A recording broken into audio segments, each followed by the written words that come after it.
Kolbasa sayskili saratonga olib boradi. Agar o'zi bu temada gapirmoqchi emas edim, lekin hozirgi kunda Instagramda chiqayotgan videolarni ko'rib gapirmasam bo'lmas edi. Bu videoni maksimal tarzda yaqinlaringizga yuborib qo'yinglar, ogoh bo'lishsin. Hozirgi kunda Instagramda ko'zimiz tushyapti. Mana aksiya qilyapmiz. 10 xil kolbasa sayski mahsulotlarni 200 mingga beraveramiz.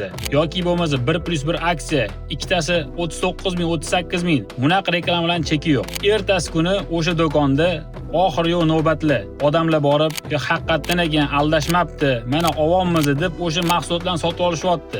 Baraka topkurlar, savol beringlar. Nega arzon? U sotayotganlar sizga 500 ming yoki 600 ming so'mlik mahsulotni 200 ming so'mga sotmayapti. Shu 200 ming so'm ichida ularning foydasi bor. Demak, u mahsulot tan narxi 150, 160, balkim 170 ming bo'lar. Kolbasa sayskilarga qo'shiladigan nitrit tuzi bor. Bu me'yorda qo'shilishi norma, qo'shilish kerak. Lekin kolbasa sayskilarni arzonlashtirish uchun, ularga rang berish uchun, ularga ta'm berish uchun me'yordan ortiq qo'shiladi. Mana bu xavf, mana bu saratonga olib boradi. Olayotgan narsamizga e'tiborliroq bo'linglar. Sog'lig'imiz shunchalik arzon bo'lib ketdimi? Nimadan pulni ekonom qilyapmiz?